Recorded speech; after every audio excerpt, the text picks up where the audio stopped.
දවසක් යාළුවනේ අපි දැන් ඉන්නේ පොඩි channel එකක් ඉස්සරහ. ඒ වගේම තමයි දැන් මේක හැදලා තියෙන්නේ නයිමිරිස් වගාවක්. ඉතින් මේ නයිමිරිස් වගාවේ ඇතුළට යන්න බලන්න. යමු මතෙන්නම්. යා.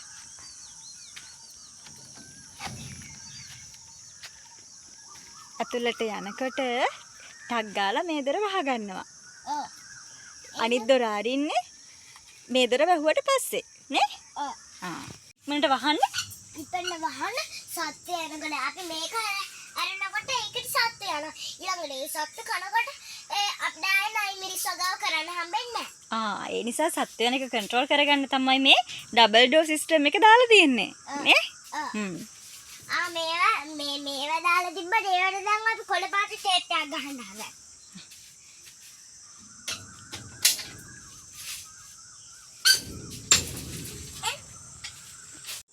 මේ කියන්නේ අපේ නයිමිරිස් වගා. ආලාට සත්‍යතුයිද? ඔව්.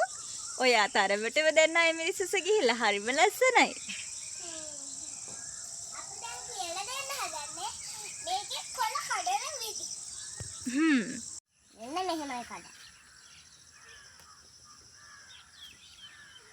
ඊළඟට මේක පොඩ්ඩක් මෙතන තියන්න.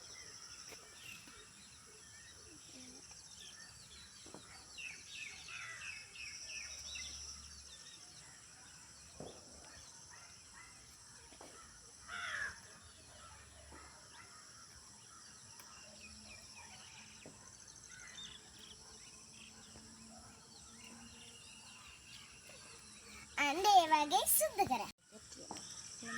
මේ පැත්තෙන් එනේවට අපි කියනවා මේ පැත්තේ නේද අපි කියනවා පාර්ශිකතු කියලා. පාර්ශිකතු කියලා මේවට කියනවා පැත්තෙන් එන අතුවල. අපි ඒව වර්ධනය වෙන්න දෙන්නේ නැහැ. ඔව්.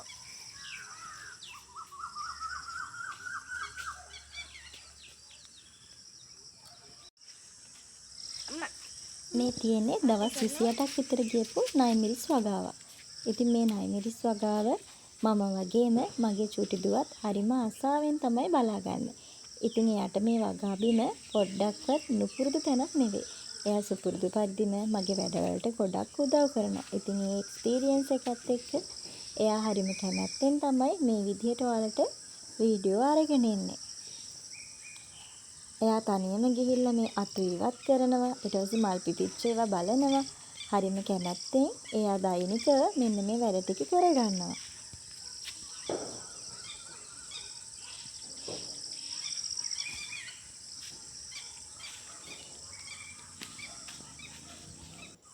ඇයි අපි මේ ගස්වල කොළ කඩන්නේ?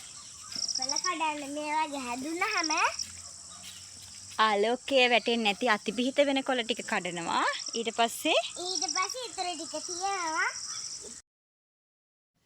මේ වගාවේ බබා ගියාට මං කිසිම බයක් නැතුව ඉන්නේ. අපි මේකට යොදාගන්නේ ස්වභාවික කෘමිනාශක සහ මේ දිලීරනාශක. ඒ කියන්නේ ස්වභාවිකව තමයි අපි මේකේ පලිබෝධ පාලනය කරන්නේ. චූටි පොහට්ටුත් තියෙනවා. පොහට්ටුත් එක්කම මලුත් පිපිලා තියෙනවද? නෑ. චූටි මලක් තියෙනවනේ. අරකෙත් තියෙනවා. ඔව් ඒ වගේ හැදෙනවා. මේ මෙතන තියෙනවා. ඒ මල් හැදෙන්නේ මේ අපි ගෙනල්ලා තියෙන ඉප්පඬු ලොකු වෙලා මල් ඉප්පඬ හැදෙන නයිමිරිස් ඉප්පඬ හැදෙන ඒ වගේ එකක් තමයි මේ අපි ගෙනල්ලා දාලා තියෙන්නේ. එහෙමද? මේකට මොකද්ද අපි කියන්නේ? Dark green scotch bonnet. මොකද්ද? Dark green small pattern. Scotch bonnet. Scotch bonnet. මම ඔයාලට ආයෙ ලස්සන වීඩියෝ කරලා පෙන්නන්නම්. නයිමිරිස් ගැන බයි. මං එනකම් පරිස්සමින් ඉන්න. මං එනකම් ආදරෙන් ඉන්නනේ බයි. මං එනකම් ඉන්නනේ.